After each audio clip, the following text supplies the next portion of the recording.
علي بابا الكبير زي ما سميناه بشار الأسد. بعد ما اتخلع بشار الأسد من الحكم وهرب، ظهرت سجلات كتير عن أموال الشعب المنهوبة. يعني هو سرق فلوس الشعب وثروات البلد وهرب يتمتع بيهم في روسيا. طب والفلوس اللي هرب بيهم دول كانوا كام، وبقاله قد إيه بيحول في فلوس بره، ومين شركائه اللي ساعدوه في إنه يهرب الفلوس دي كلها؟ كل ده هنعرفه في حلقتنا النهارده. الرئيس المخلوع بشار الأسد قبل ما يهرب بكام شهر اشترى حوالي 20 شقة في أفخم أحياء روسيا، واللي يقدروا بحوالي 30 مليون جنيه استرليني. ده غير الفنادق الراقية جدا اللي في كل دول أوروبا، ده غير الطيارات الخاصة، ده غير إنه عنده حساب مصرفي في واحد من أكبر بنوك بريطانيا وهو بنك HSBC، واللي فيه ما لا يقل عن 136 مليون جنيه استرليني. كل الفلوس دي مجرد قشرة من بره، احنا لسه ما تعمقناش في الموضوع. ده غير إن بشار وعيلته كانوا محتكرين أغلب الصناعات في البلد، وكل جنيه داخل في عبهم، والسطو كان على أي مساعدات جاية من أي جهة سواء كانت عربية أو أجنبية. ده غير تجارة المخدرات اللي كان زعيمها أخوه ماهر الأسد، واللي كانوا بينتجوا ويصدروا مخدرات لبلاد مختلفة، وده زود فلوسهم أكتر وأكتر. طب والفلوس دي غير قانونية، لما حد يجي يسألهم على مصدرها هيقولوا إيه؟ هنا بقى بيجي دور مرات بشار الأسد اللي هي أسماء الأسد. طب أسماء مالها بالكلام ده دلوقتي؟ هفهمك، استنى عليا بس.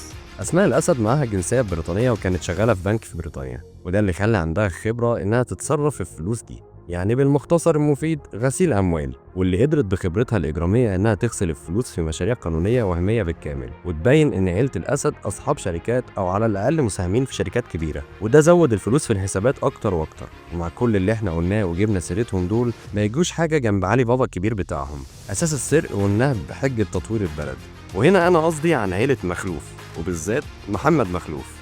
محمد مخلوف كان نسيب الأسد، وبعد ما حافظ مسك الحكم حوله من موظف عادي للمسؤول الأول والمحتكر الأساسي للتبغ. وبعد ما بشار مسك الأسد، محمد مخلوف نقل من إمبراطوريته لابنه رامي مخلوف. رامي كان أشطر من أبوه، فما اكتفاش بس بالتبغ وبالبناء، لا، دخل في مجال الاتصالات والبناء والطيران، وعمل فلوس أكتر 100 مرة من اللي عملها أبوه وحافظ الأسد، وبقى ممول أساسي لنظام بشار. وحسب تقديرات الخارجية الأمريكية إن ثروة رامي مخلوف وصلت لحوالي 10 مليار دولار.